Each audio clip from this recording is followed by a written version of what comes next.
Thank you very much. Mr. Speaker, Mr. Vice President, members of Congress, the First Lady of the United States,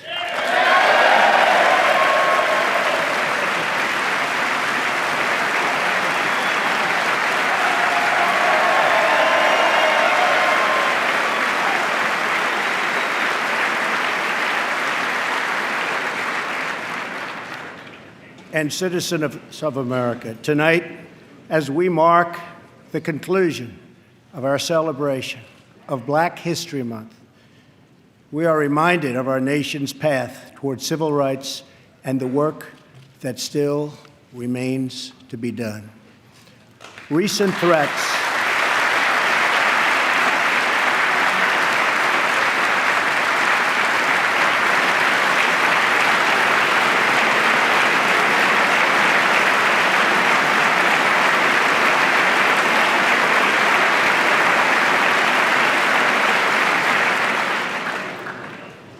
threats targeting Jewish community centers and vandalism of Jewish cemeteries, as well as last week's shooting in Kansas City, remind us that while we may be a nation divided on policies, we are a country that stands united in condemning hate and evil in all of its very ugly forms.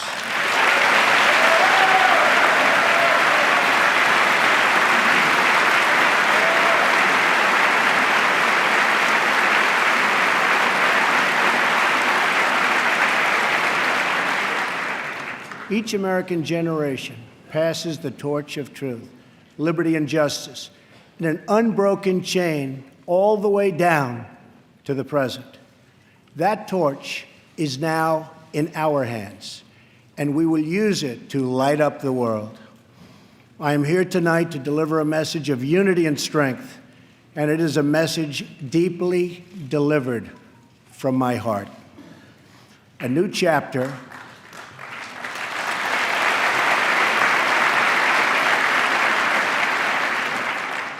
of American greatness is now beginning.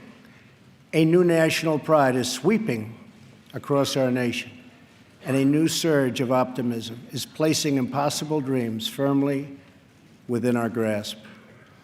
What we are witnessing today is the renewal of the American spirit. Our allies will find that America is once again ready to lead.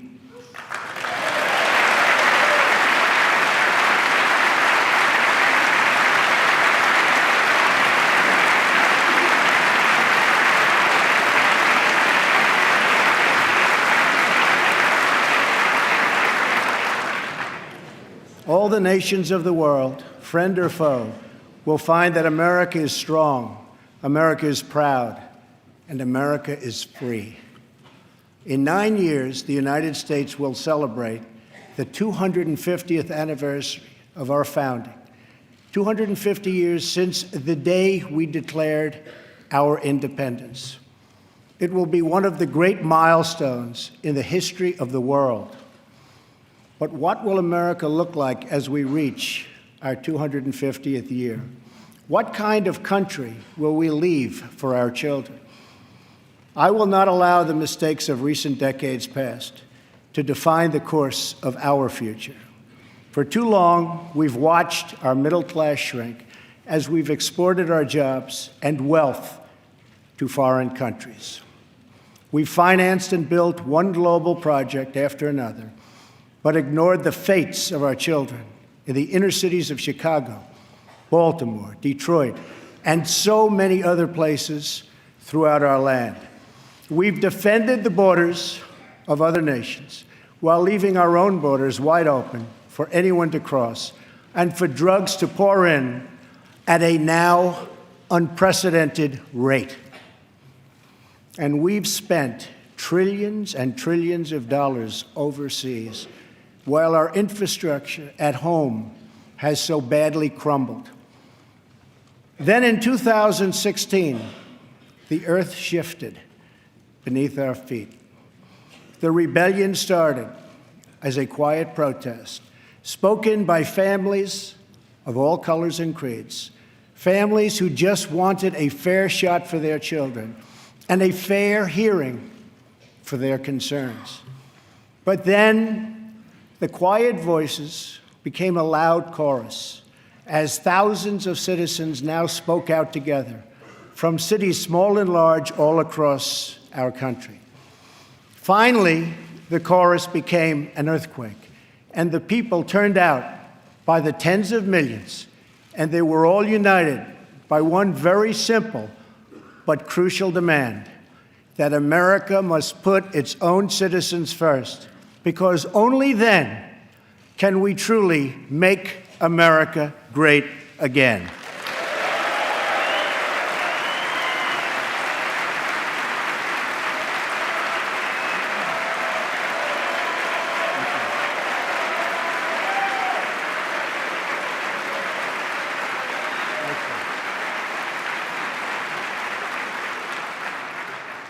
Dying industries will come roaring back to life. Heroic veterans will get the care they so desperately need. Our military will be given the resources its brave warriors so richly deserve.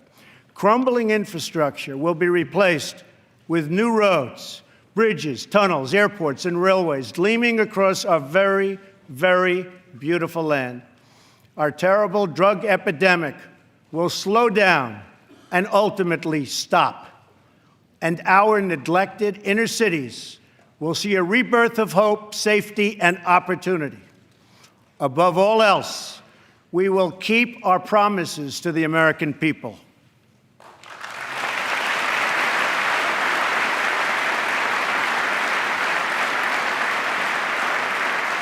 Thank you. It's been a little over a month since my inauguration, and I want to take this moment to update the nation on the progress I've made in keeping those promises. Since my election, Ford, Fiat Chrysler, General Motors, Sprint, SoftBank, Lockheed, Intel, Walmart, and many others have announced that they will invest billions and billions of dollars in the United States and will create tens of thousands of new American jobs.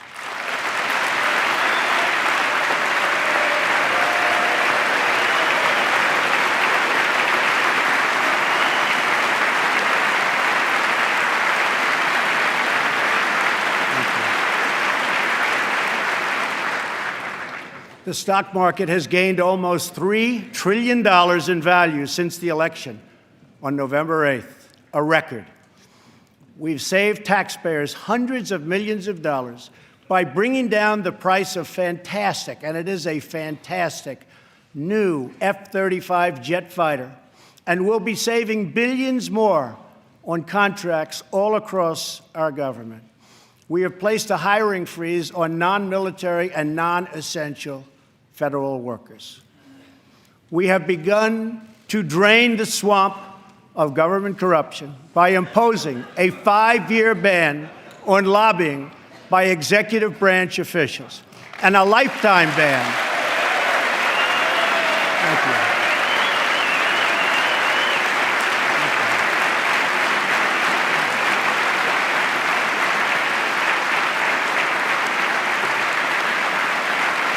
Thank you. And a lifetime ban on becoming lobbyists for a foreign government. We have undertaken a historic effort to massively reduce job-crushing regulations, creating a deregulation task force inside of every government agency.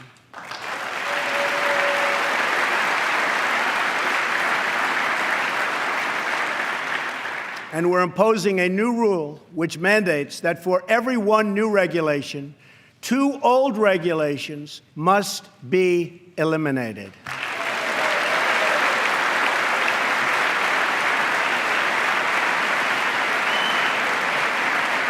We're going to stop the regulations that threaten the future and livelihood of our great coal miners.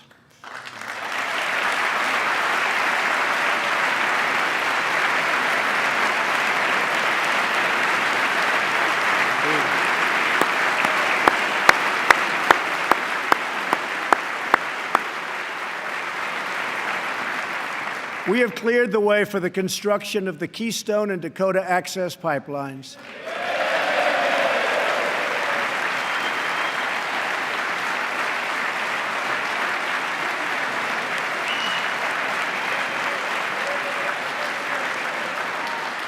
Thereby creating tens of thousands of jobs.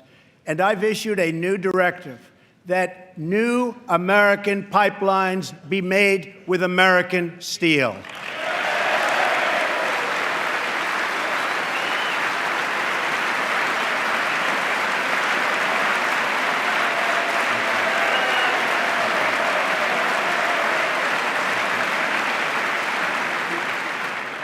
We have withdrawn the United States from the job-killing Trans-Pacific Partnership.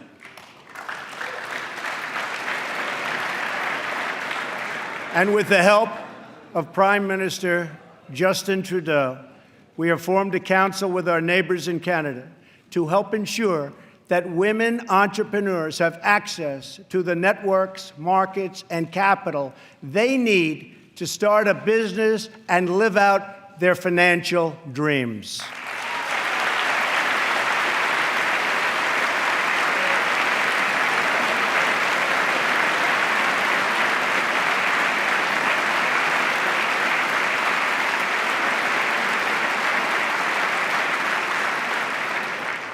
To protect our citizens, I have directed the Department of Justice to form a task force on reducing violent crime.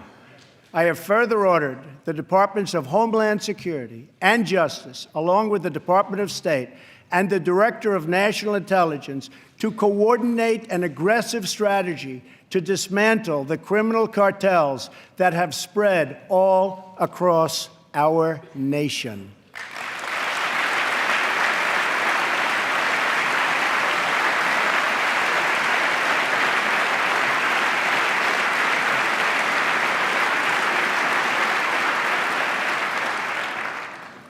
We will stop the drugs from pouring into our country and poisoning our youth, and we will expand treatment for those who have become so badly addicted.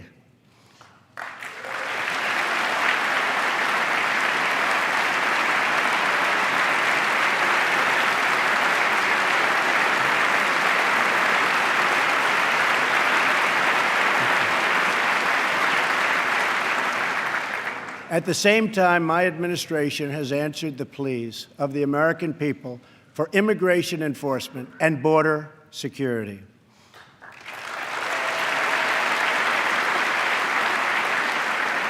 By finally enforcing our immigration laws, we will raise wages, help the unemployed, save billions and billions of dollars, and make our communities safer for everyone.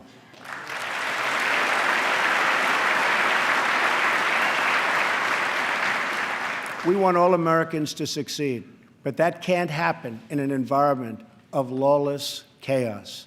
We must restore integrity and the rule of law at our borders.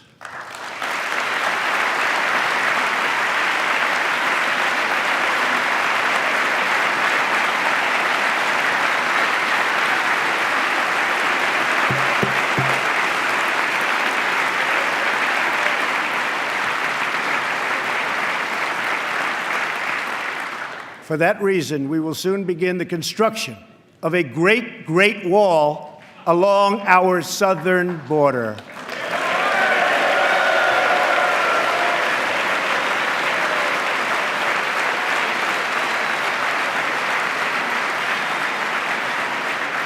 As we speak tonight, we are removing gang members, drug dealers, and criminals that threaten our communities and prey on our very innocent citizens. Bad ones are going out as I speak, and as I've promised throughout the campaign. To any in Congress who do not believe we should enforce our laws, I would ask you this one question. What would you say to the American family that loses their jobs, their income, or their loved one because America refused to uphold its laws and defend its borders?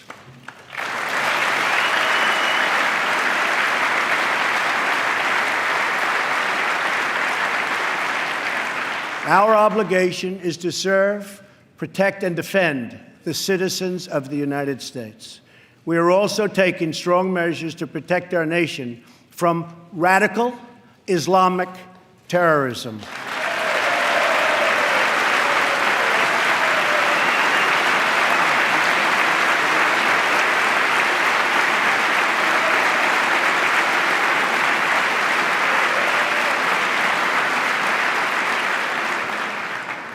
According to data provided by the Department of Justice, the vast majority of individuals convicted of terrorism and terrorism-related offenses since 9/11 came here from outside of our country.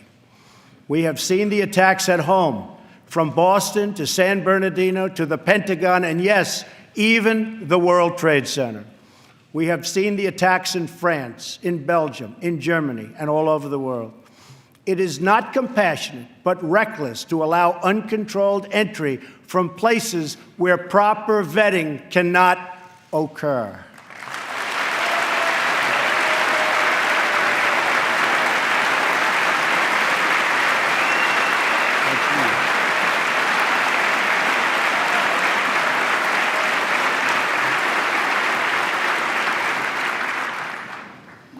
Those given the high honor of admission to the United States should support this country and love its people and its values.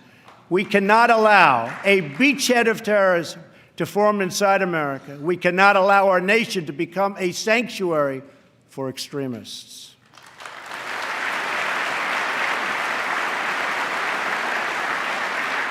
That is why my administration has been working on improved vetting procedures, and we will shortly take new steps to keep our nation safe and to keep those out who will do us harm.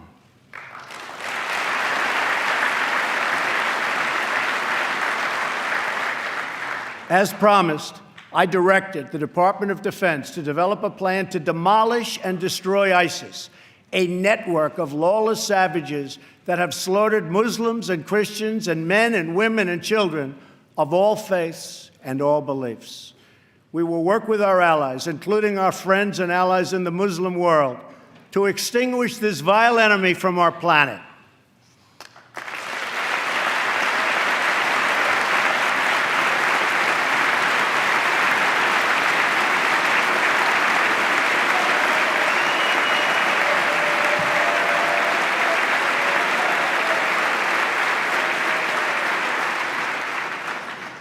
I have also imposed new sanctions on entities and individuals who support Iran's ballistic missile program and reaffirmed our unbreakable alliance with the State of Israel.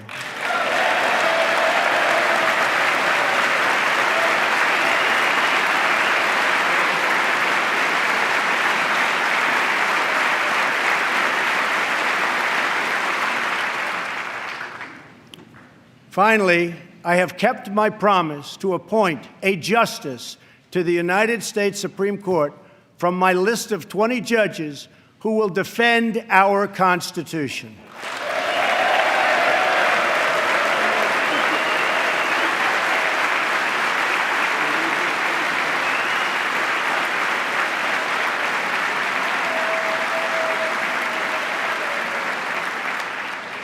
I am greatly honored to have Maureen Scalia with us in the gallery tonight.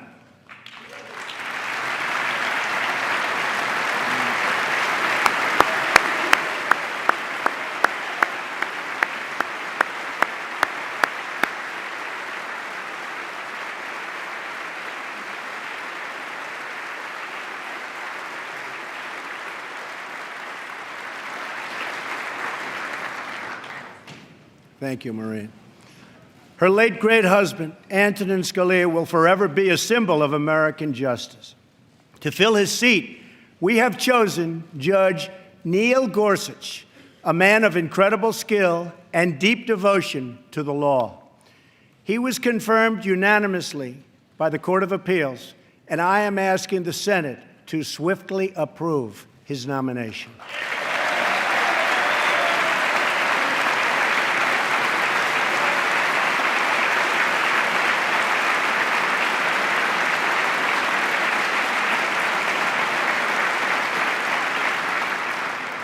Tonight, as I outline the next steps we must take as a country, we must honestly acknowledge the circumstances we inherited.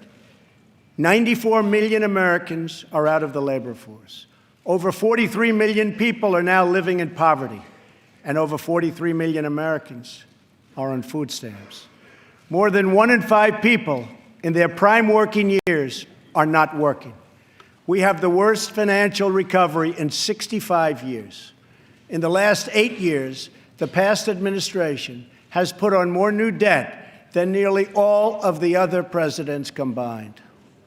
We've lost more than 1/4 of our manufacturing jobs since NAFTA was approved, and we've lost 60,000 factories since China joined the World Trade Organization in 2001. Our trade deficit in goods with the world last year was nearly $800 billion. And overseas, we have inherited a series of tragic foreign policy disasters. Solving these and so many other pressing problems will require us to work past the differences of party. It will require us to tap into the American spirit that has overcome every challenge throughout our long and storied history. But to accomplish our goals at home and abroad, we must restart the engine of the American economy, making it easier for companies to do business in the United States and much, much harder for companies to leave our country.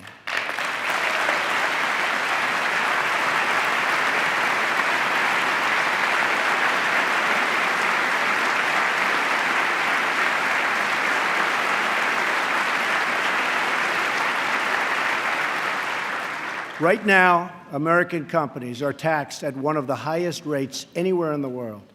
My economic team is developing historic tax reform that will reduce the tax rate on our companies so they can compete and thrive anywhere and with anyone.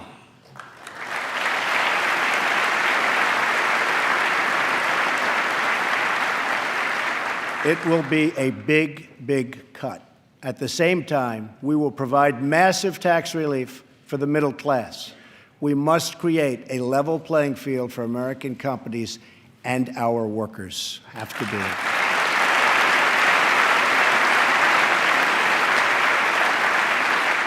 Currently, when we ship products out of America, many other countries make us pay very high tariffs and taxes. But when foreign companies ship their products into America, we charge them nothing or almost nothing. I just met with officials and workers from a great American company, Harley-Davidson. In fact, they proudly displayed 5 of their magnificent motorcycles made in the USA on the front lawn of the White House.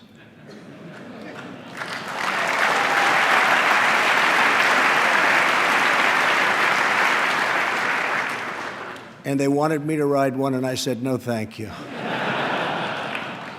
At our meeting, I asked them, how are you doing? How is business? They said that it's good. I asked them further, how are you doing with other countries, mainly international sales? They told me without even complaining, because they have been so mistreated for so long that they've become used to it, that it's very hard to do business with other countries because they tax our goods at such a high rate. They said that in the case of another country, they tax their motorcycles at 100%. They weren't even asking for a change, but I am.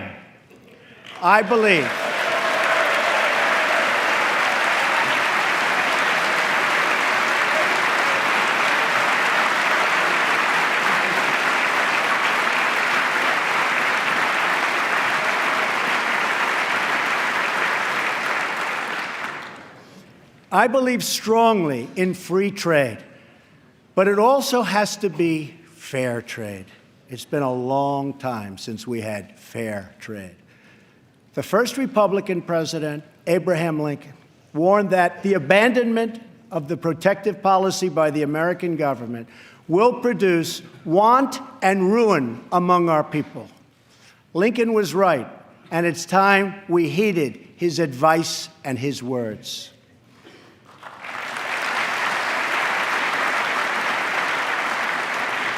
I am not going to let America and its great companies and workers be taken advantage of us any longer. They have taken advantage of our country. No longer.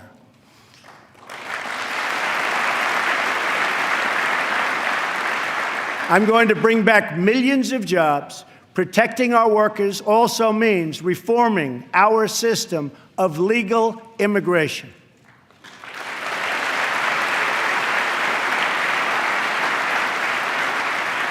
The current outdated system depresses wages for our poorest workers and puts great pressure on taxpayers. Nations around the world, like Canada, Australia, and many others, have a merit-based immigration system.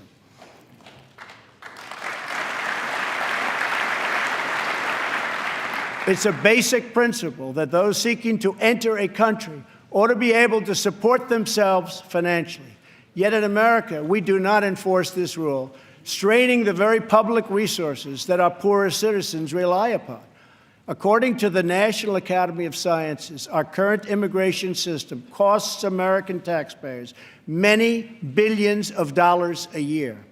Switching away from this current system of lower-skilled immigration and instead adopting a merit-based system, we will have so many more benefits. It will save countless dollars, raise workers' wages, and help struggling families, including immigrant families, enter the middle class. And they will do it quickly, and they will be very, very happy indeed.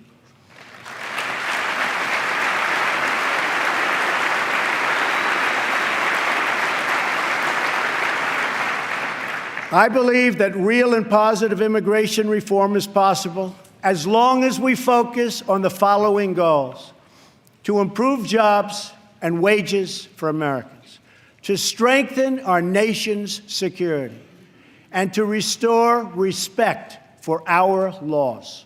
If we are guided by the well-being of American citizens, then I believe Republicans and Democrats can work together to achieve an outcome that has eluded our country for decades.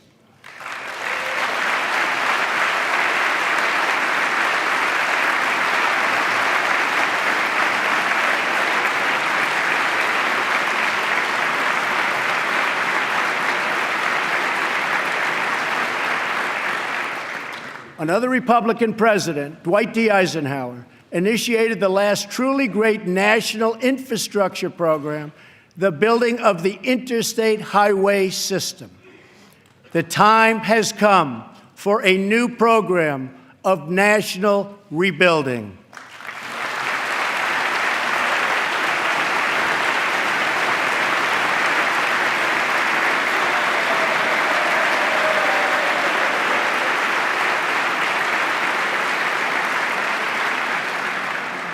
America has spent approximately $6 trillion in the Middle East.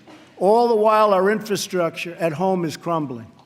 With the $6 trillion, we could have rebuilt our country twice, and maybe even 3 times if we had people who had the ability to negotiate.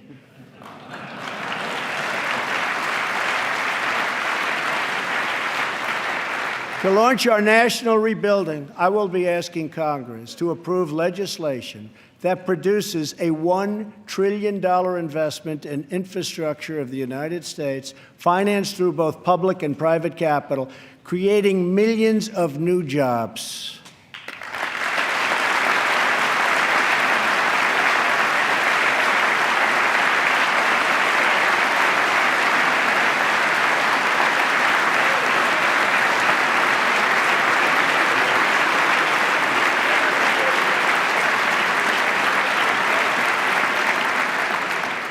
This effort will be guided by 2 core principles: Buy American and Hire American.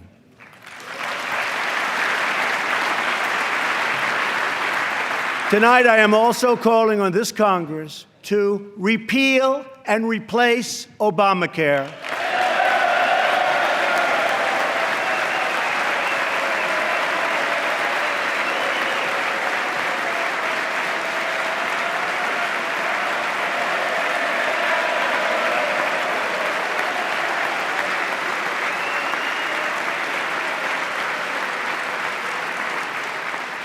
with reforms that expand choice, increase access, lower costs, and at the same time provide better health care.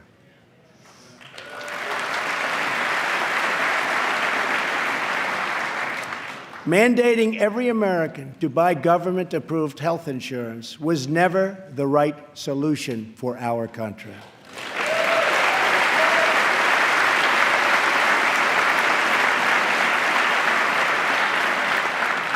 The way to make health insurance available to everyone is to lower the cost of health insurance, and that is what we are going to do.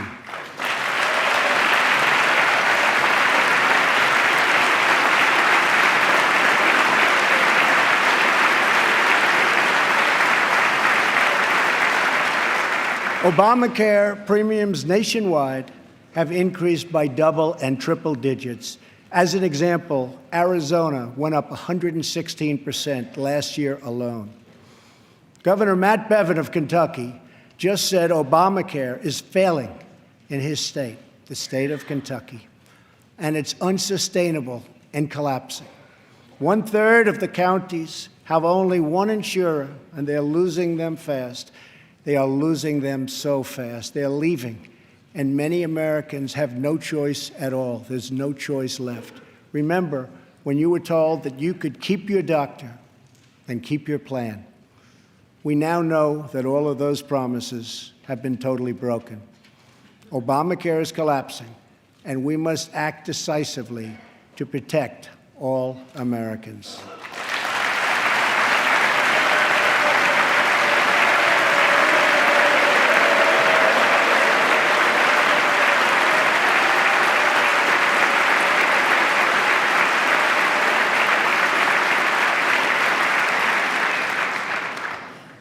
Action is not a choice, it is a necessity. So I am calling on all Democrats and Republicans in Congress to work with us to save Americans from this imploding Obamacare disaster.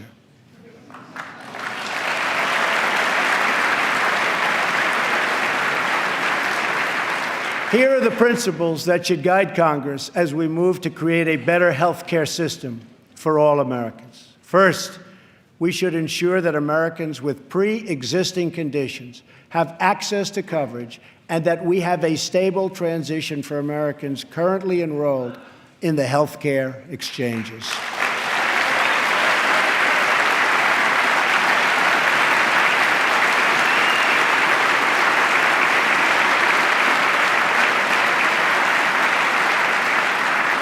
Secondly, we should help Americans purchase their own coverage through the use of tax credits and expanded health savings accounts.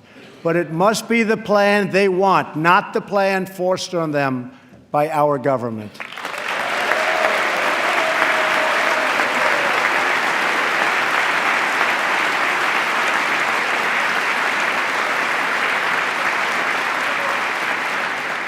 Thirdly, we should give our state governors the resources and flexibility they need with Medicaid to make sure no one is left out.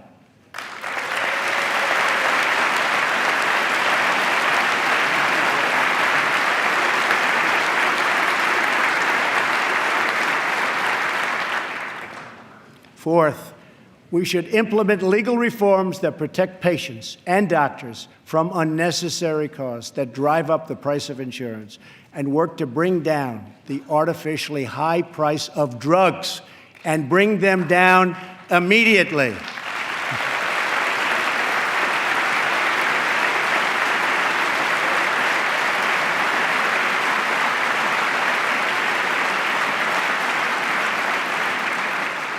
And finally, the time has come to give Americans the freedom to purchase health insurance across state lines.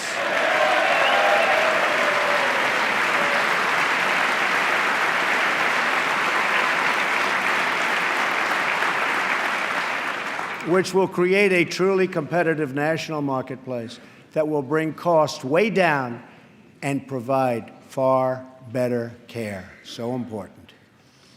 Everything that is broken in our country can be fixed. Every problem can be solved. And every hurting family can find healing and hope. Our citizens deserve this, and so much more. So why not join forces and finally get the job done and get it done right?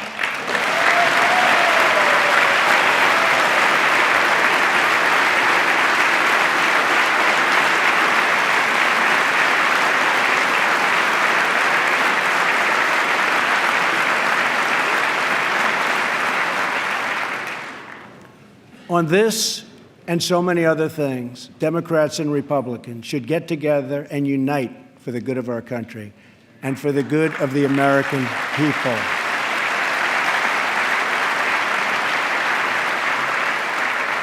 My administration wants to work with members of both parties to make child care accessible and affordable, to help ensure new parents that they have paid family leave,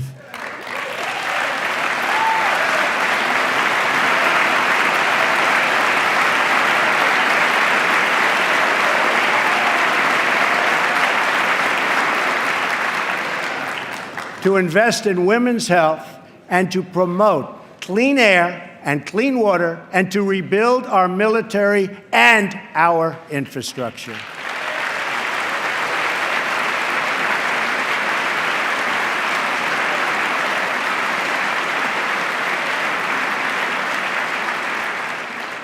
True love for our people requires us to find common ground, to advance the common good, and to cooperate on behalf of every American child who deserves a much brighter future. An incredible young woman is with us this evening who should serve as an inspiration to us all. Today is Rare Disease Day, and joining us in the gallery is a rare disease survivor, Megan Crowley. Megan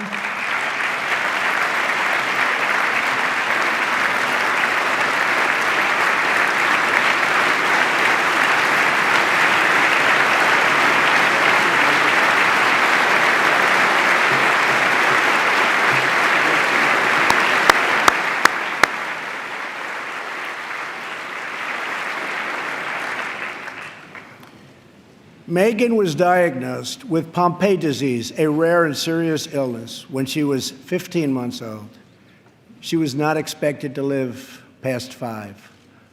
On receiving this news, Megan's dad, John, fought with everything he had to save the life of his precious child. He founded a company to look for a cure and helped develop the drug that saved Megan's life. Today, she is 20 years old and a sophomore at Notre Dame.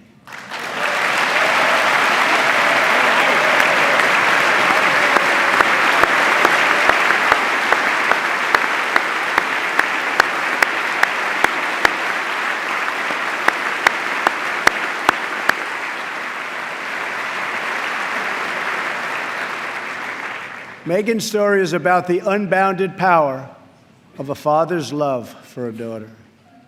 But our slow and burdensome approval process at the Food and Drug Administration keeps too many advances, like the one that saved Megan's life, from reaching those in need.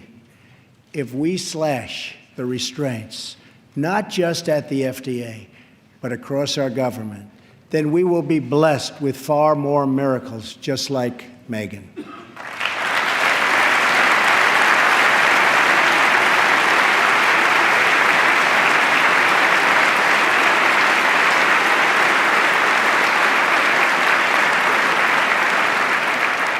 In fact, our children will grow up in a nation of miracles. But to achieve this future, we must enrich the mind and the souls of every American child. Education is the civil rights issue of our time.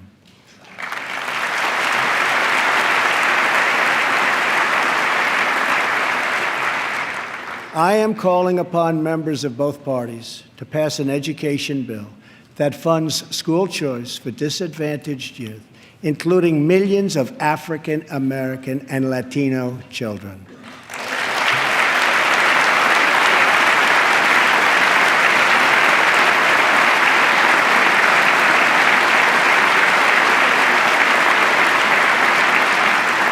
These families should be free to choose the public, private, charter, magnet, religious, or homeschool that is right for them.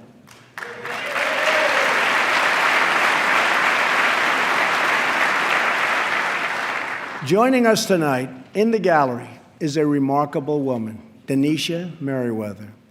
As a young girl, Denisha struggled in school and failed third grade twice. But then she was able to enroll in a private center for learning, great learning center, with the help of a tax credit and a scholarship program.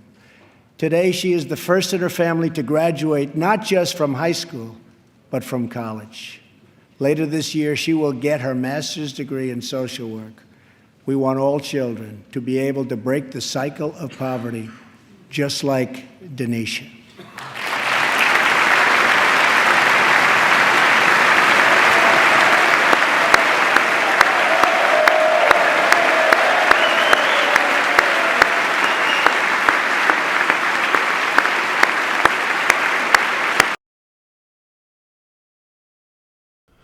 All right, folks. So we got the feed from President Trump.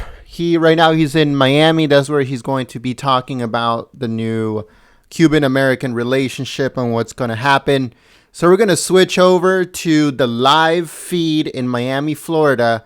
So just bear with me 1 minute. You're going to see a logo screen, and we'll get the feed up on your screen as soon as possible. Thank you very much, everyone. And please share this stream on social media wherever you can. It helps us out immensely. And that's all we ask, folks. All we ask for is a thumbs up and a share. That's it. Thank you very much. And like I said, it will be up on your screen in just 1 minute. And to have access to a high-paying job.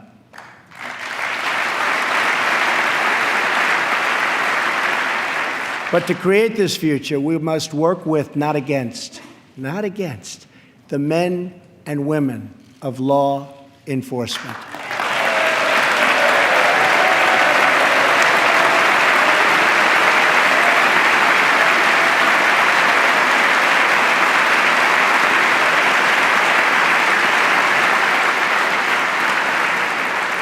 We must build bridges of cooperation and trust, not drive the wedge of disunity and really it's what it is, division. It's pure, unadulterated division. We have to unify. Police and sheriffs are members of our community. They're friends and neighbors. They're mothers and fathers, sons and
Thank you so very much. Buenos dias. Let me tell you, this is a special day to be with the distinguished members of the President's Cabinet, including our very own Secretary Acosta,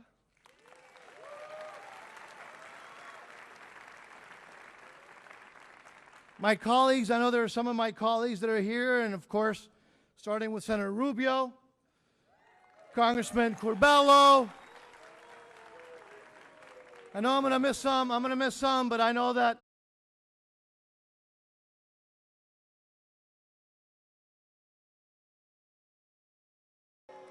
and Senator Menendez were the ones who codified U.S. law against the tyranny in Cuba. And of course, our Governor Scott is here. Heroes like Cali Roque and Ángel de la Fana and Jorge Luis Garcia Perez Antunes are here. My friends, today I stand here in the presence of so many heroes, former political prisoners, the heroes of the Brigada 2506 Brigade, and so many of you.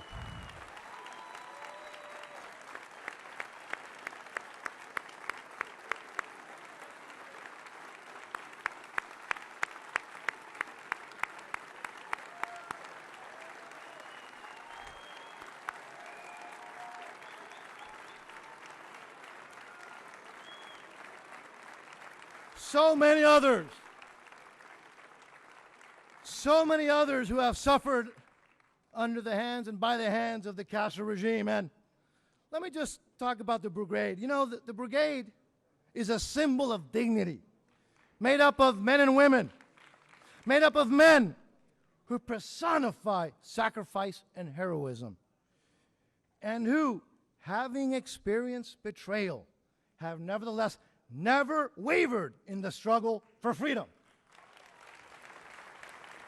Now, many presidents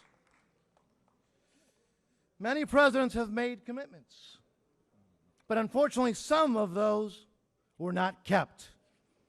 When our brave heroes were promised support on April 17th, 1961, they were betrayed and the support never came. When then nominee Mr. Obama came to Miami and he promised that he would support the embargo for the leverage that it provided until genuine change and respect for human rights took place in the island, he broke his word. In his last term in office, President Obama urged Congress to end the embargo and yielded all possible concessions, and the Castro regime never unclenched its fist. Now, you know, his policy was based on this absurd notion that increasing trade with the brutal, murderous Castro regime, by the way, even directly aiding the Cuban military tourism industry, would somehow help the Cuban people. He exalted the virtues of his policy, which pretended that the oppressed are somehow helped by the strengthening of their oppressors. In contrast, my dear friends, then nominee Donald Trump, he promised that he would pursue a policy on Cuba that would put U.S. law, the American values of freedom and democracy, and the American national security interests first. But, oh yeah.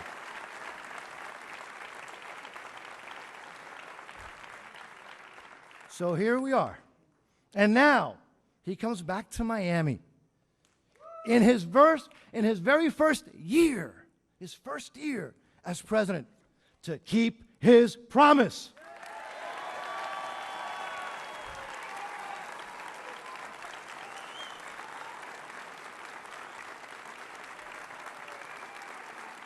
You see,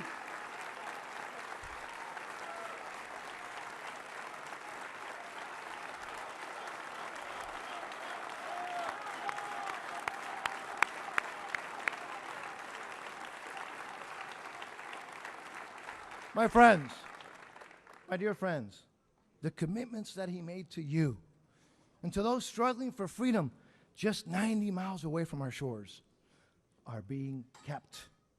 U.S. policy will ensure that the Cuban military, which oppresses the Cuban people and it beats the people through its thugs and imprisons political activists and spies on its neighbors, they can no longer benefit from increased trade and travel. The regime, that same regime that was caught smuggling 240 tons of weapons to North Korea, and which has the blood of innocents on its hand, will no longer benefit from US dollars.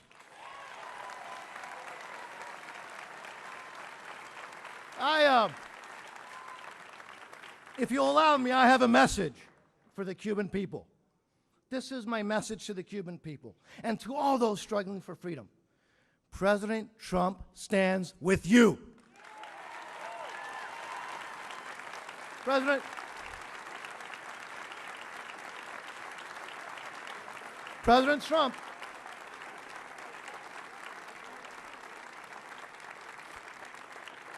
Trump will not stand for the suppression of basic rights.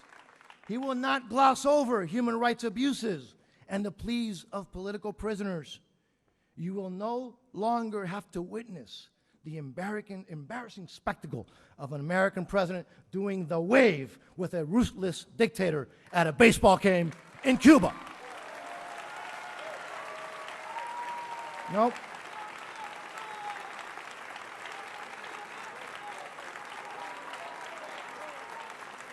No. To the Cuban people, the President of the United States stands with you. Muy brevemente, tengo un mensaje para el pueblo cubano y todos los que luchan por la libertad. El presidente Trump está con ustedes. No, presidente Trump no aceptará como normal la supresión de los derechos fundamentales. No pasará por alto los abusos contra los derechos de los cubanos, ni las súplicas de los presos políticos. Ahora, al pueblo cubano, ahora el presidente de los Estados Unidos está con ustedes.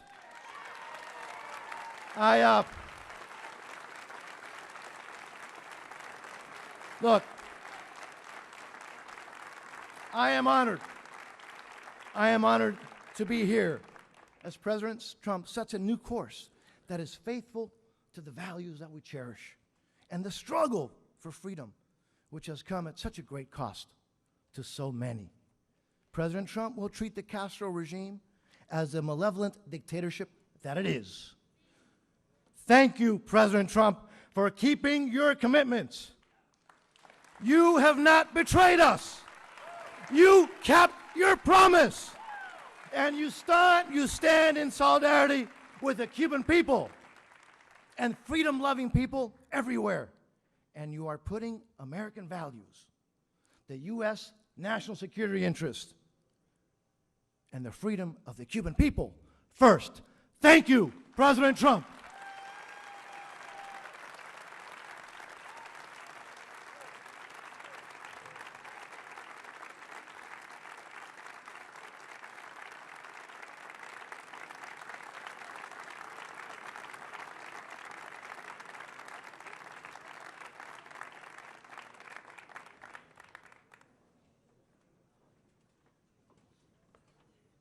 Ladies and gentlemen, please welcome Senator Marco Rubio.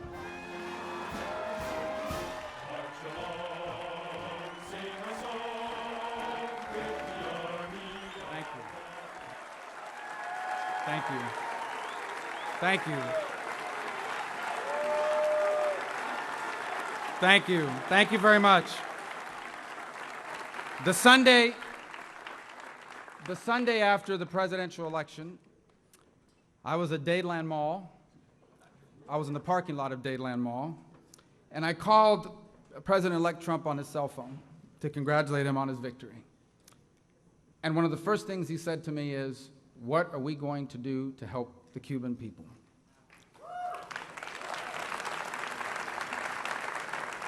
A few weeks later, I had the honor of flying with him to Central Florida on Air Force One.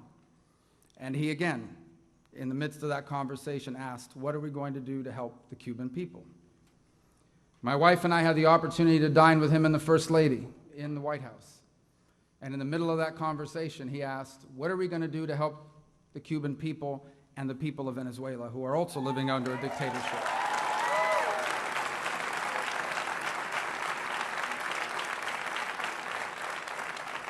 Six weeks ago in the Oval Office, the President of the United States, gathered with members of his cabinet, made a very clear decision. We are going to do whatever it takes to empower the Cuban people so that they can be free and live in a democracy and have economic and political liberties that they deserve, like everyone else in this hemisphere deserves. And he has not faltered in that commitment.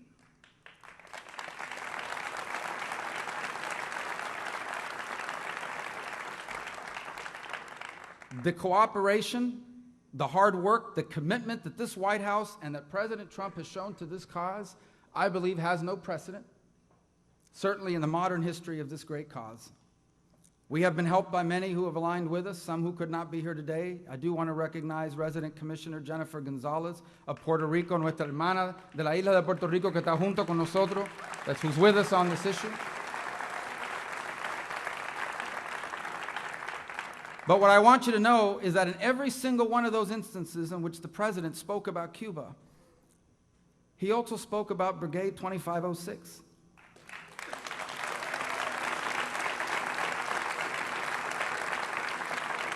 Because a few weeks before the election, for the first time in decades, he went to visit their museum, where they endorsed him, meaning the first time in decades that they had endorsed a presidential candidate. And there isn't a single time that I have spoken to the President about Cuba that he has not mentioned the brigade. And that strikes me because it reminds us that almost 60 years ago, when they were young men willing to fight and to die for the freedom of their homeland, they made an extraordinary sacrifice. And perhaps some of them felt that the time to make a difference for them had passed. But I want them to know that almost 60 years later, they have made a difference. That meeting and their efforts, I believe, as much as anything else, has brought us to this day.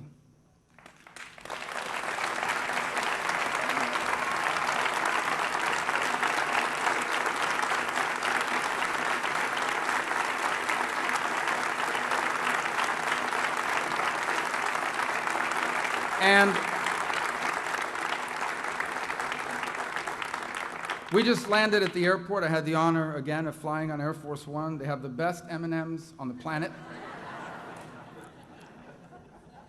And you can take red lights when you're part of the motorcade that comes in, legally, without those crazy cameras. Never mind, I don't want to talk about that. But get rid of the cameras, yeah.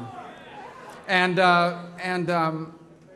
it struck me as the plane landed, and we were getting into the cars that brought us here, and we look at the President coming down the steps, he was greeted by dissidents, by freedom fighters, by people, some of whom on the island of Cuba have suffered greatly in the hands of this repressive regime. And less than a year and a half ago, an American president landed in Havana, greeted by a regime. A year and a half ago, an American president, landed in Havana to outstretch his hand to a regime. Today, a new president lands in Miami to reach out his hand to the people of Cuba.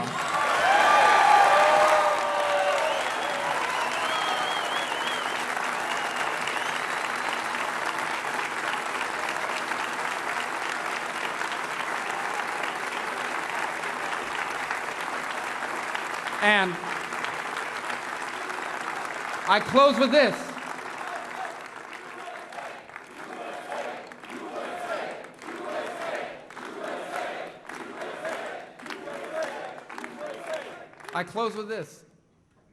Many will characterize this as an effort to punish the Cuban regime. and it will punish the Cuban military that oppresses its people and helps Maduro oppress their people in Venezuela.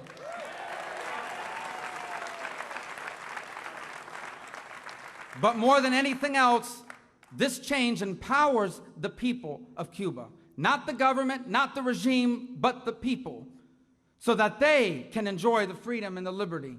With a very clear message: America is prepared to outstretch its hand and work with the people of Cuba, but we will not empower their oppressors.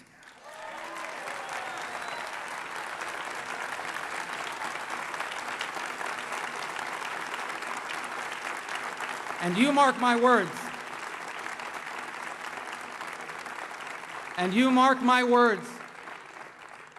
Whether it's in 6 months or 6 years, Cuba will be free. And when it is,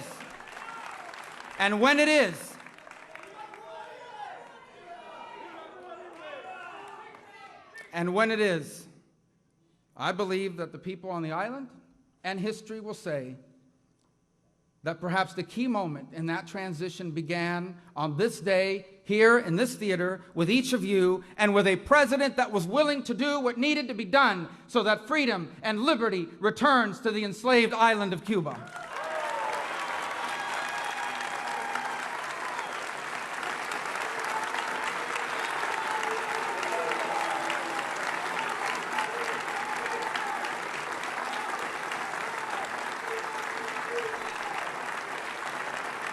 Voy a ser bien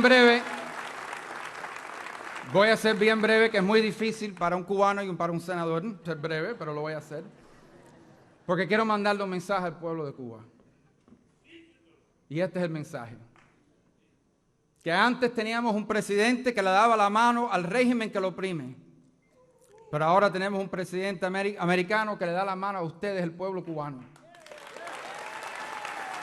Que los días en cual la política exterior de este país ayuda al régimen se están terminando, y los días en que la política norteamericana ayuda al pueblo cubano para que ellos puedan tener la libertad, la democracia y los derechos que se merecen, que Dios le ha dado. Y cuando ese día llegue, que Cuba será libre por fin, yo le aseguro que este día que estamos aquí hoy, la historia va a decir que es el principio del fin de este régimen. Gracias a un presidente llamado Donald Trump, que hizo lo que tenía que hacer para que la democracia y la libertad regrese a la isla de Cuba. Muchísimas gracias. God bless you. Thank you.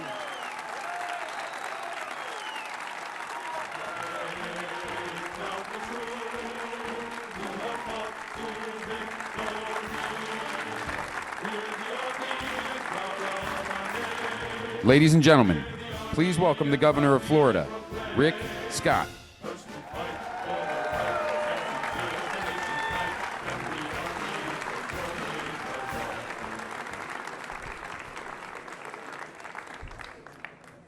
First, it is great to be here with President Trump, Vice President Pence, and all of you. And it's great they're in the great state of Florida.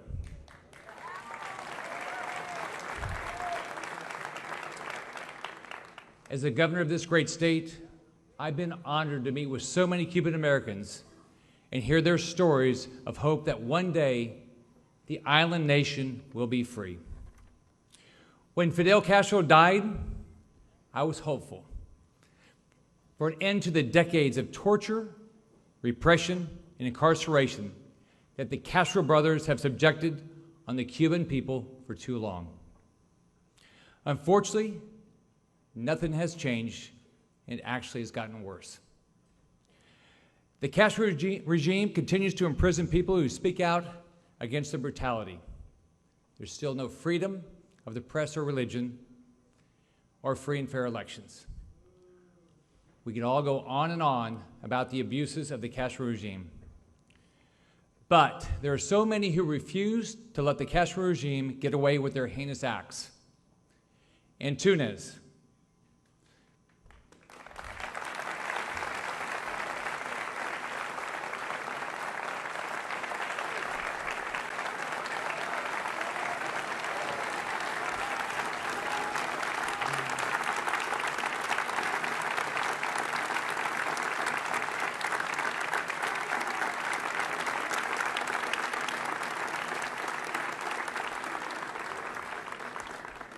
Gary Roquet.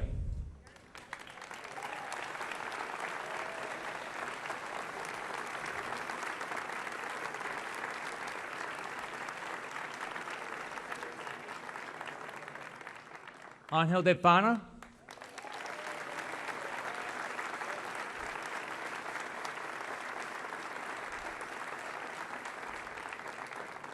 Shirley Villa Leon.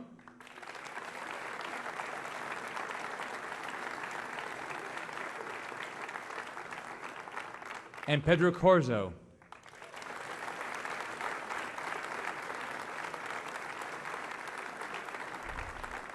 These individuals are just a few of those who have fought against the Castro regime over the past decades. They've been imprisoned, tortured, and publicly shamed by the Castro regime, yet they still and others refuse to back down. I've had the distinct opportunity to honor them with Freedom Awards for their fight for a free Cuba, and we should all be proud of their heroic efforts.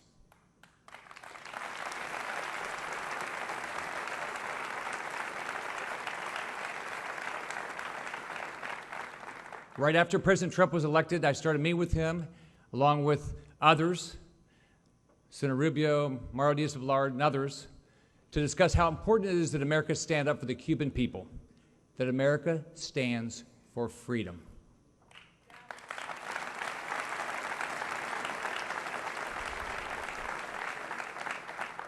The deal President Obama made with Cuba was simply a capitulation and an acceptance of tyranny. President Trump will stand for freedom.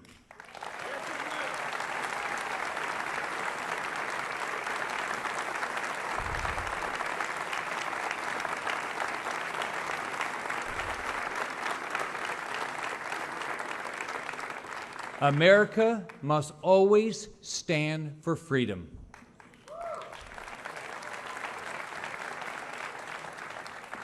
Whether it's popular or not, America must stand for freedom.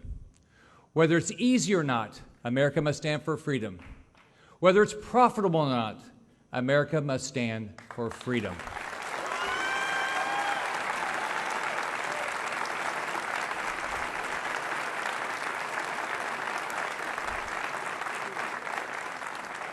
Today, we have a president and a vice president who understand that America will always stand for freedom.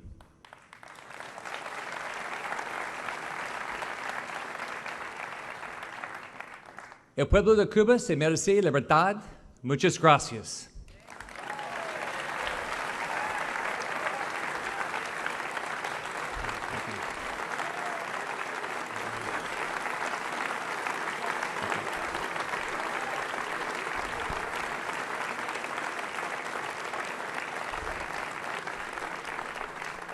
Now, I have a distinct opportunity to introduce somebody that's been a friend for a long time, that is a tireless advocate for freedom in this world, Vice President Mike Pence.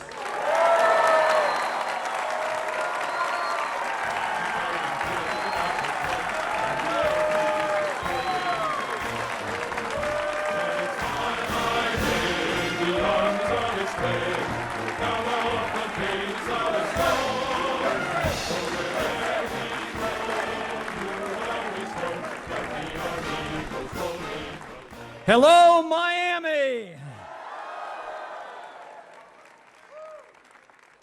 What a great day. Governor Scott, Senator Rubio, Congressman Diaz-Balart, Congressman Curbelo, Secretary Acosta,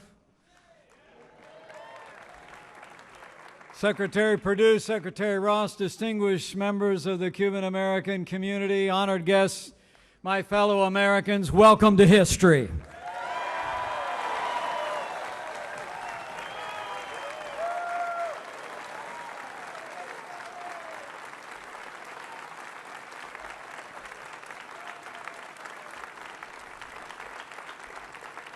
Welcome to a historic day, a day when America will renew our commitment to the ideal of freedom in this hemisphere.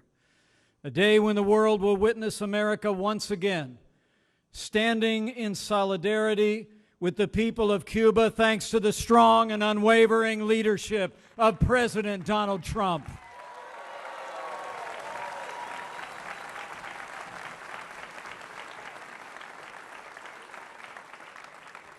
It is the greatest privilege of my life to serve as Vice President to President Donald Trump. A man of his word, a man of action, and a president who stands without apology as leader of the free world.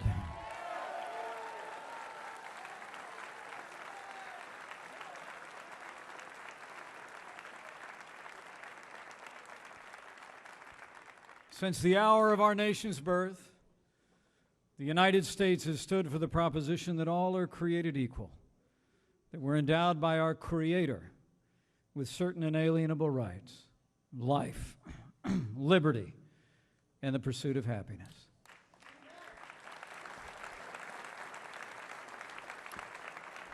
As Americans, we believe these rights belong to the entire human family. But for 58 years, the people of Cuba have labored under a repressive regime that has stifled their liberty, and with it, their future. For generations, the sons and daughters of Cuba have come to our shores in search of the freedom that their friends and family at home are denied. But while you came to the land of the free, you never forgot home. You raised your voices through the generations to demand that Cuba be free once more, and once again, you have a president who hears you and is with you.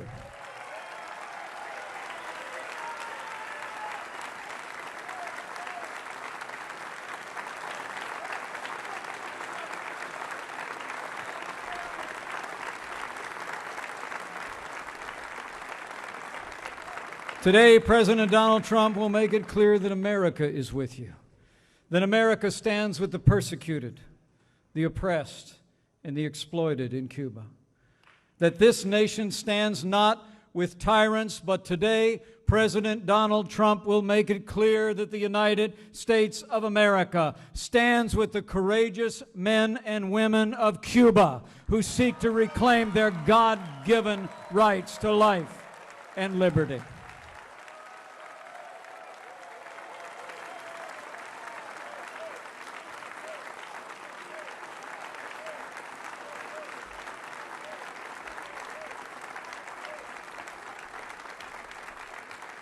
Today, under the leadership of President Donald Trump, America will say once again with one voice, Que viva Cuba libre. Cuba sí, Castro no.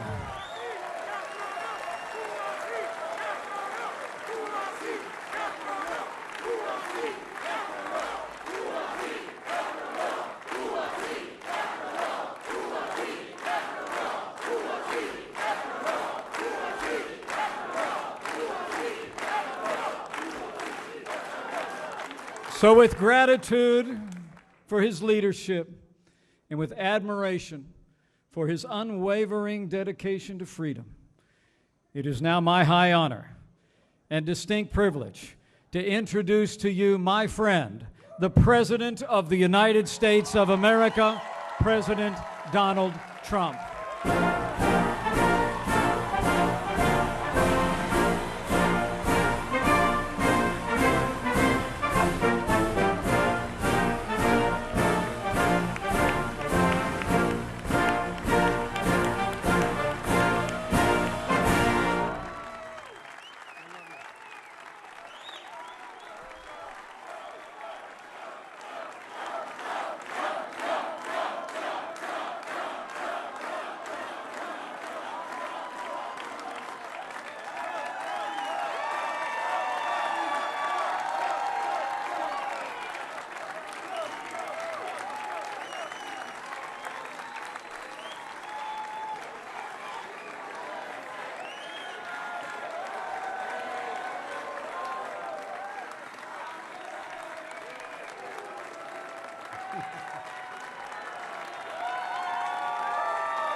Thank you, everybody. Thank you very much. Great honor, and thank you to my truly great friend, Vice President Mike Pence. He's terrific. And thank you to Miami. We love Miami. Let me start by saying that I'm glad Secretary of State Rex Tillerson and I, along with a very talented team, were able to get Otto Warmbier back with his parents. What's happened to him is a truly terrible thing, but at least the ones who love him so much can now take care of him and be with him. Also, my dear friend, Steve Scalise, took a bullet for all of us. And because of him and the tremendous pain and suffering he's now enduring, and he's having a hard time, far worse than anybody thought, our country will perhaps become closer, more unified, so important. So we all owe Steve a big, big thank you.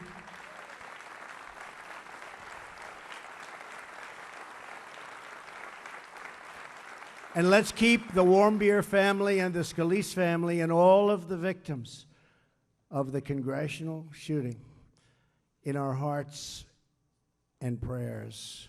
And it was quite a day, and our police officers were incredible, weren't they? They did a great job. Good job. And let us all pray for a future of peace, unity, and safety for all of our people. Thank you. And for Cuba.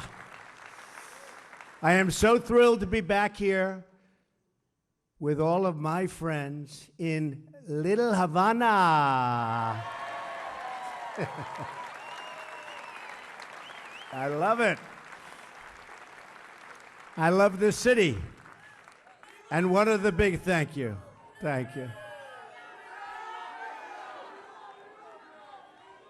Now, this is an amazing community. The Cuban American community. There's so much love. I saw that immediately. Thank you, darling. Oh, do I love you too. What you've built here, a vibrant culture, a thriving neighborhood, the spirit of adventure, is a testament to what a free Cuba could be.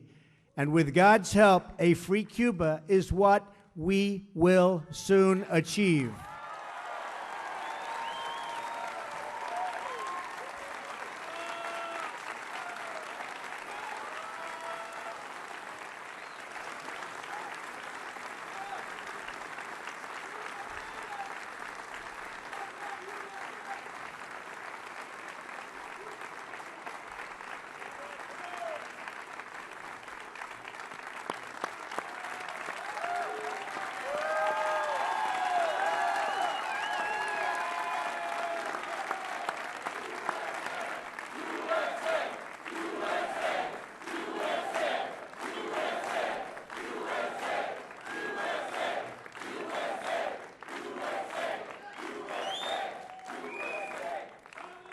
And I don't even mind that it's 110 degrees up here. This room is packed. You know, it wasn't designed for this. I'd like to thank the fire department. We are delighted to be joined by so many friends and leaders of our great community. I want to express our deep gratitude to a man that's really become a friend of mine. And I want to tell you, he is one tough competitor, Senator Marco Rubio. Great guy. He is tough, man.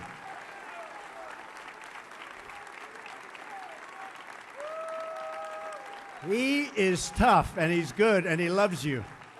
He loves you. And I listened to another friend of mine, Congressman Mario Diaz-Balart, and I'll tell you, I loved what he said, and I appreciated, Mario, I appreciated what you said so much. fact, I was looking for Mario. I wanted to find him. They said he was on stage. I almost dragged him off the stage to thank him, but now I'm thanking you anyway. Thank you, Mario. That was great. Really appreciate it. And I also want to thank my good friend and just a man who was of tremendous support in the state of Florida for being with us, Governor Rick Scott.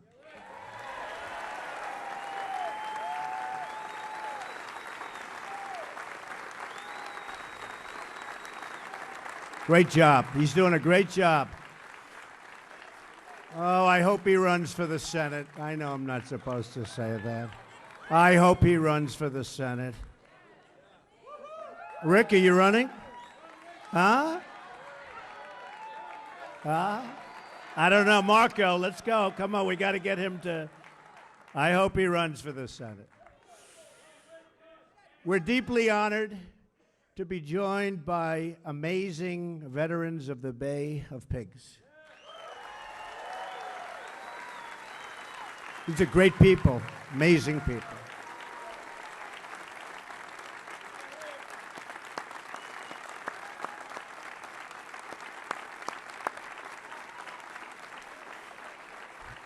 I have wonderful memories from our visit during the campaign. That was some visit. That was right before the election. I guess it worked, right? Boy, Florida as a whole and this community that supported us like by tremendous margins, and we appreciate it. But including one of the big honors, and that was the honor of getting the Bay of Pigs Award just before the election. And it's great to be gathered in a place named for a true hero of the Cuban people, and you know what that means.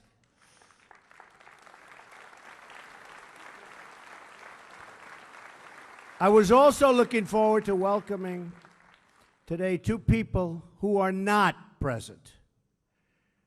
Jose Daniel Ferrer and Berta Soler were both prevented from leaving Cuba for this event.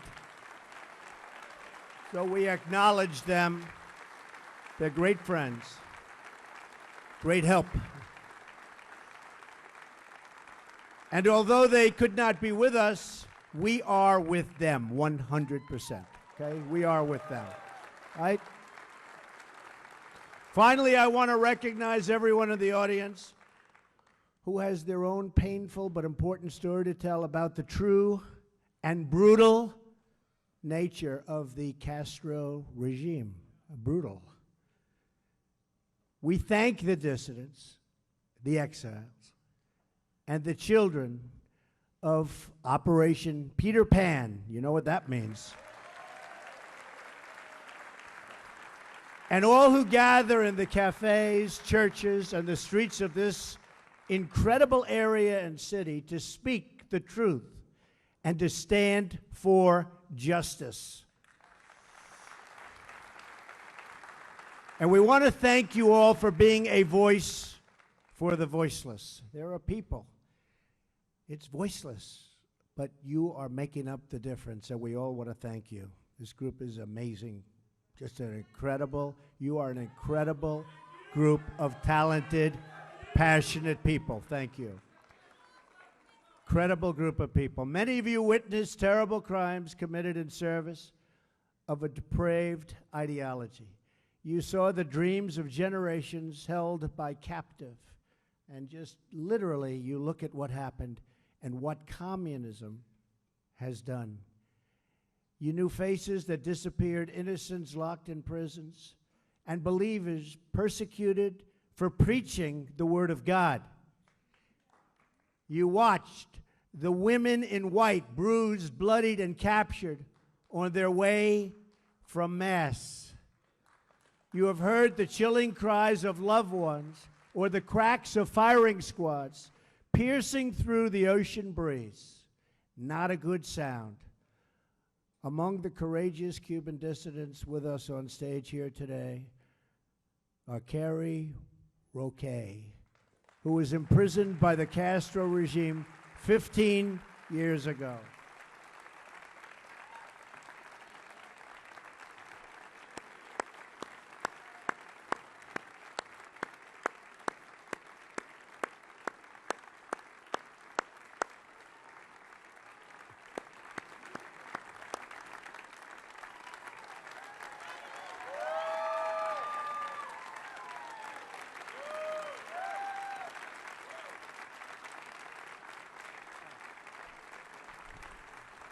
She looks awfully good.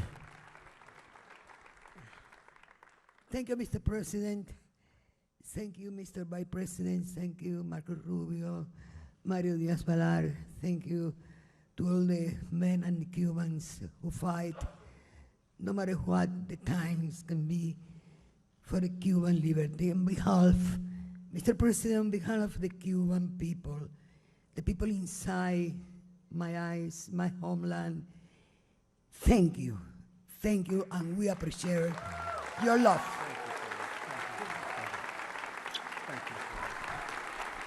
Wow.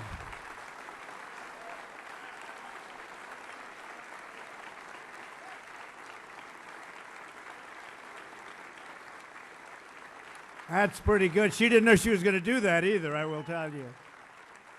Thank you very much. Antunes, imprisoned for 17 years. Where is he?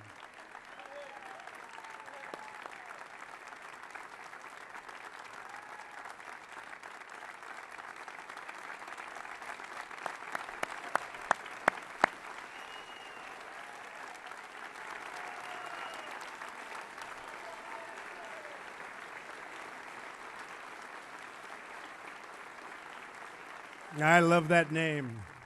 Antunes, I love that name. And Angel Tifana, imprisoned for over 20 years.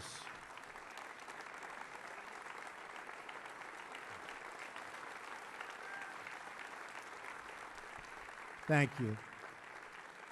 Thank you.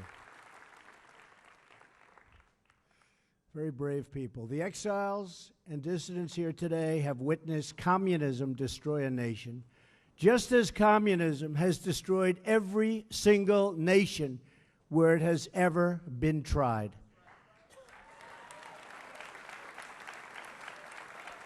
But we will not be silent in the face of communist oppression any longer. You have seen the truth, you have spoken the truth, and the truth has now called us, this group, called us to action. Thank you. Last year, I promised to be a voice against repression. In our region, remember, tremendous repression, and a voice for the freedom of the Cuban people. You heard that pledge. You exercised the right you have to vote. You went out and you voted, and here I am, like I promised, like I promised.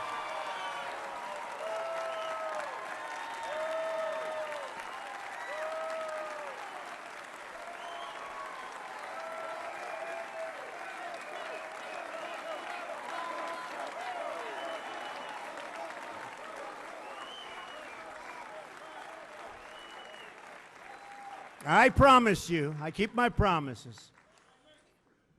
Sometimes in politics, they take a little bit longer, but we get there. We get there. Don't we get there? You better believe it, Mike. We get there.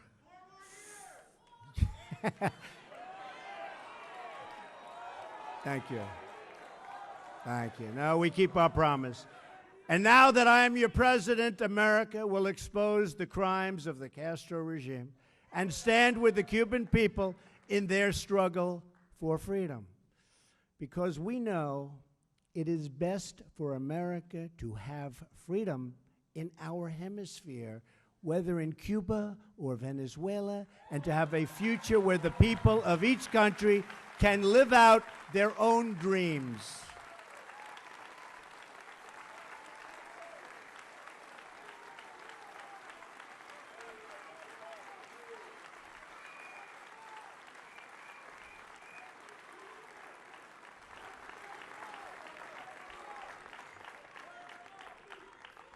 For nearly 6 decades, the Cuban people have suffered under communist domination. To this day, Cuba is ruled by the same people who killed tens of thousands of their own citizens, who sought to spread their repressive and failed ideology throughout our hemisphere, and who once tried to host enemy nuclear weapons 90 miles from our shores. The Castro regime has shipped arms to North Korea and fueled chaos in Venezuela. While imprisoning innocents, it has harbored cop killers, hijackers, and terrorists. It has supported human trafficking, forced labor, and exploitation all around the globe. This is the simple truth of the Castro regime. My administration will not hide from it, excuse it, or glamorize it. And we will never, ever be blind to it. We know what's going on, and we remember what happened.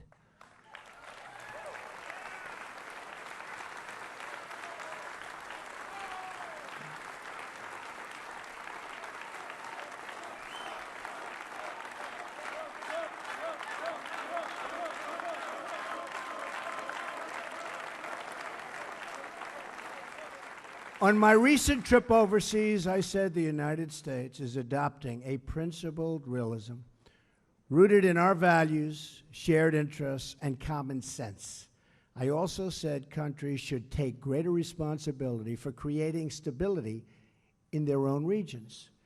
It's hard to think of a policy that makes less sense than the prior administration's terrible and misguided deal with the Castro regime.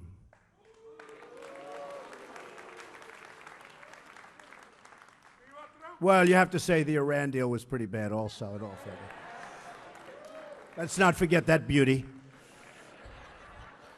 They made a deal with a government that spreads violence and instability in the region, and nothing they got.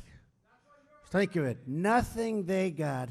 They fought for everything, and we just didn't fight hard enough. But now, those days are over.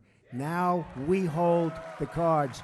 We now hold the cards. The previous administration's easing of restrictions on travel and trade does not help the Cuban people.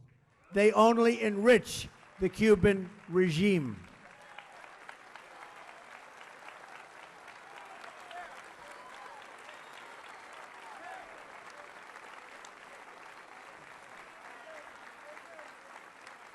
The profits from investment and tourism flow directly to the military. The regime takes the money and owns the industry. The outcome of last administration's executive action has been only more repression and a move to crush the peaceful democratic movement. Therefore, effective immediately, I am canceling the last administration's completely one-sided deal with Cuba.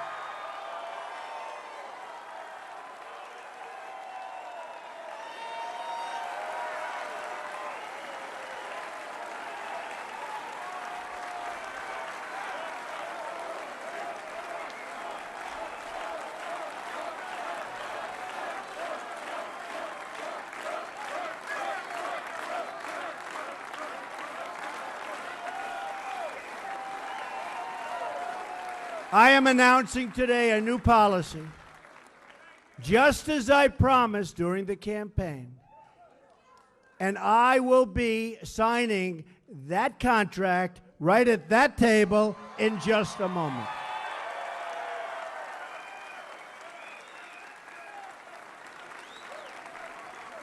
Our policy will seek a much better deal for the Cuban people and for the United States of America. We do not want U.S. dollars to prop up a military monopoly that exploits and abuses the citizens of Cuba.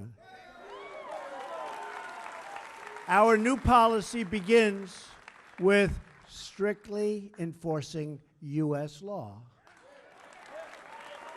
We will not lift sanctions on the Cuban regime until all political prisoners are freed. Freedoms of assembly and expression are respected.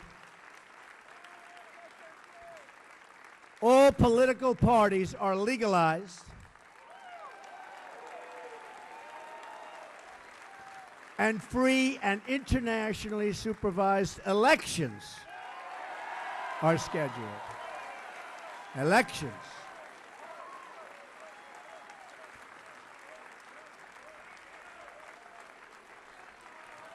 We will very strongly restrict American dollars flowing to the military, security, and intelligence services that are the core of the Castro regime. They will be restricted. We will enforce the ban on tourism. We will enforce the embargo. We will take concrete steps to ensure that investments flow directly to the people so they can open private businesses and begin to build their country's great, great future, a country of great potential.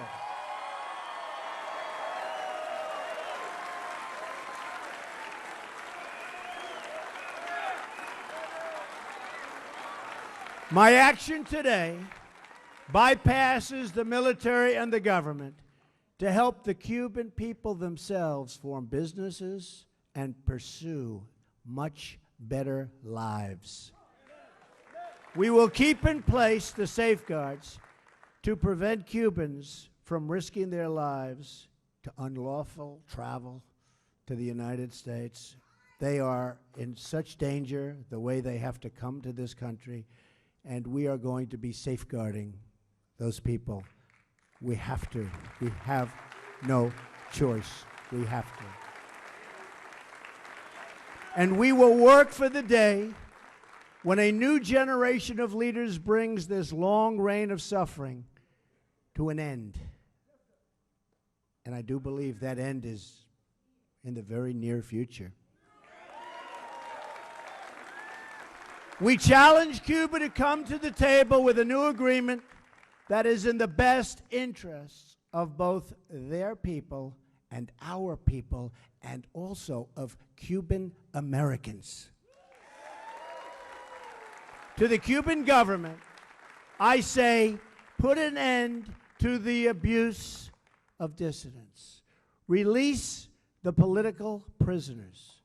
Stop jailing innocent people. Open yourselves to political and economic freedoms. Return the fugitives from American justice, including the return of the cop killer, Joanne Chesimard.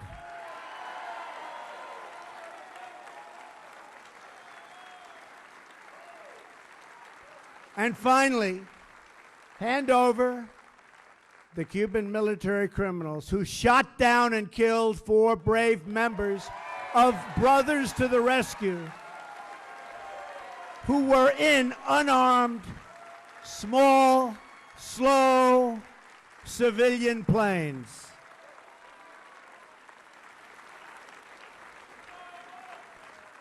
Those victims included Mario de la Pena Jr. and Carlos Costa. We are honored to be joined today by Mario's parents, Miriam and Mario, and Carlos's sister, Mirta. Where are you?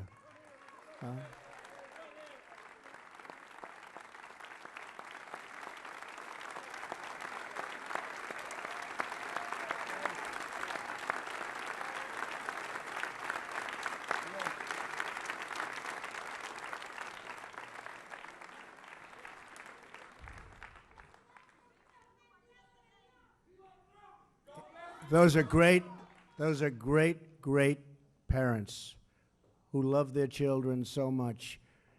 What they've done is just an incredible, incredible thing. What they represent, they did not die in vain. What they represent to everybody, and especially to the Cuban people. So your children did not die in vain, believe me.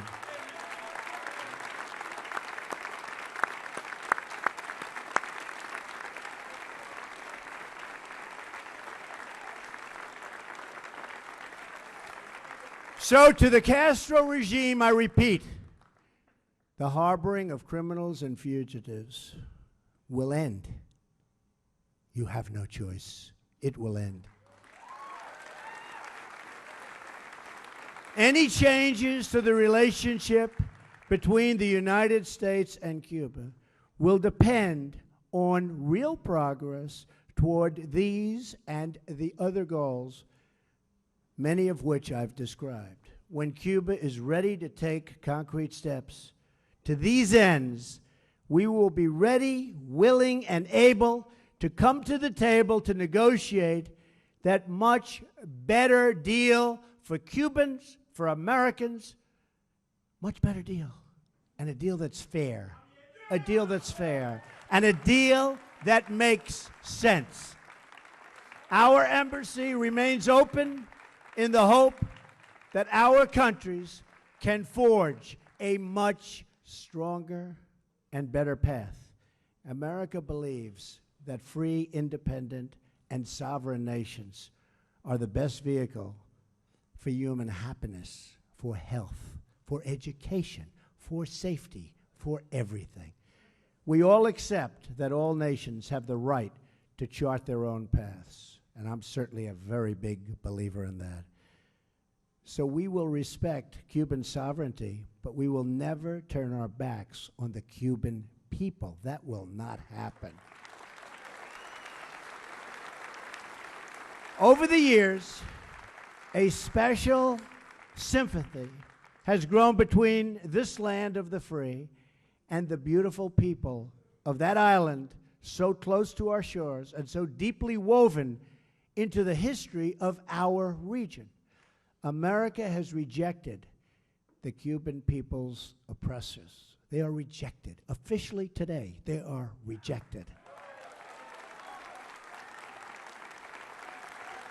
And to those people, America has become a source of strength and our flag a symbol of hope. I know that is exactly what America is to you and what it represents to you. It represents the same to me. It represents the same to all of us. And that is what it was to a little boy, Luis Aza. You ever hear of Luis? Became very famous, great talent. Just 8 years old when Fidel Castro seized power. At the time, Luis's father was the police chief in Santiago de Cuba. You know Santiago? Yeah? Oh, they know Santiago. Just days after Fidel took control, his father was one of 71 Cubans executed by firing squad near San Juan Hill at the hands of the Castro regime. Luis buried his grief in his great love of music. He began playing the violin so brilliantly and so beautifully. Soon the regime saw his incredible gift and wanted to use him for propaganda purposes. When he was 12, they organized a national television special and demanded he play a solo for Raul Castro, who, by the way, is leaving now. I wonder why.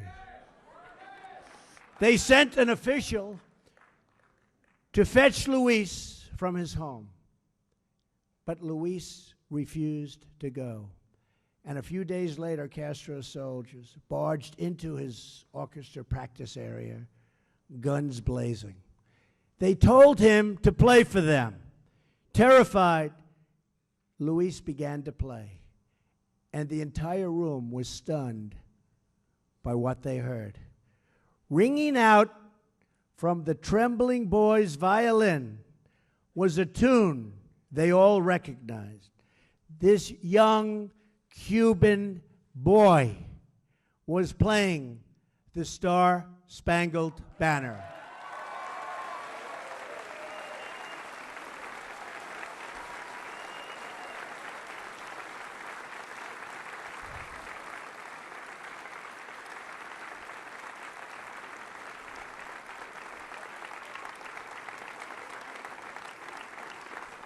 Luis played the American national anthem all the way through. And when he finished, the room was dead silent. When we say that America stands as a symbol to the world, a symbol of freedom, and a symbol of hope, that is what Louise meant, and that is what Louise displayed that day. It was a big day. It was a great day. And that is what we will all remain. That was a very important moment, just like this is now for Cuba, a very important moment. America will always stand for liberty, and America will always pray and cheer for the freedom of the Cuban people. Now, that little boy whose story I just told you, the one who played that violin so beautifully so many years ago, is here with us today in our very, very packed and extremely warm auditorium. Of course, he is no longer a little boy, but a world-renowned violinist and conductor, one of the greats. And today he will once again play his violin and fill the hearts of all who love and cherish Cuba, the United States, and freedom. I would like now to invite Luis to the stage. Luis.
Thank you, Luis. I just said, so where were you more nervous, today or then?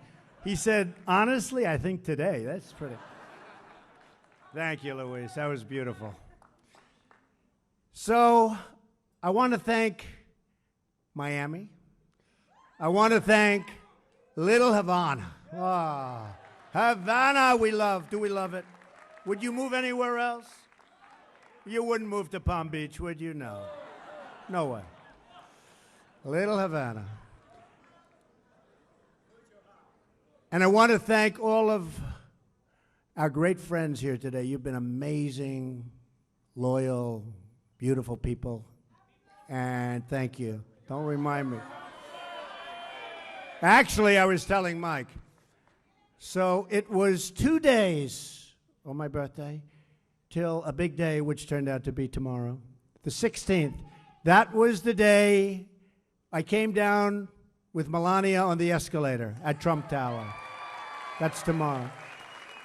So it's exactly tomorrow, 2 years since we announced. And it worked out okay. Worked out okay. It's a great honor. Believe me, it's a great honor, right?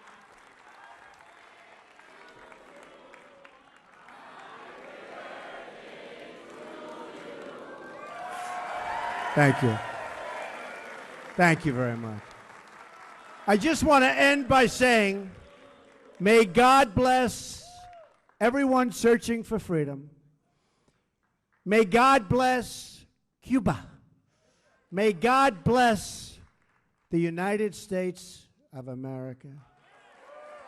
And God bless you all. Thank you. Now I'm going to sign. Thank you.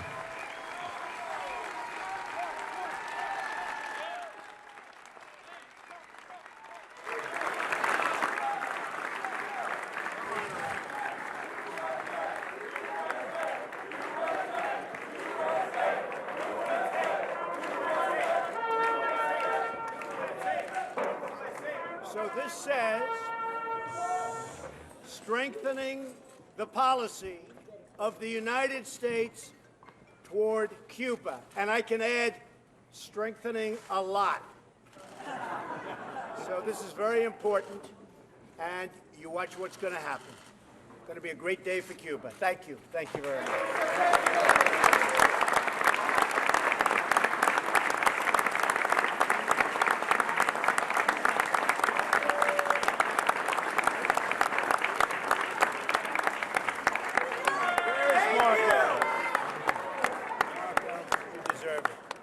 Where's Mario? Here, sir. Mario. Who's our third one? Right here behind you, Mr. President. Oh, absolutely.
Alright folks, thank you very much for joining us and choosing us as your stream of choice. If you guys missed the event, it will be uploaded in just a few minutes.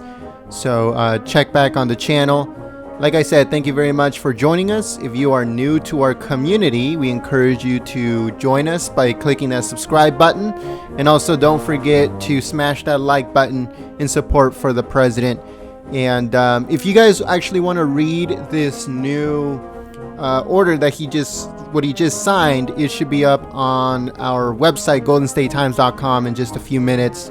We'll put it up there, and you guys can read through it if you guys are interested in knowing what's going on. So like I said, thank you very much for joining us. If there's any more streams, we will go there live later on today. If not, we're going to be uploading a whole bunch of news today. There's a lot of news coming out, so make sure that you check back on the channel.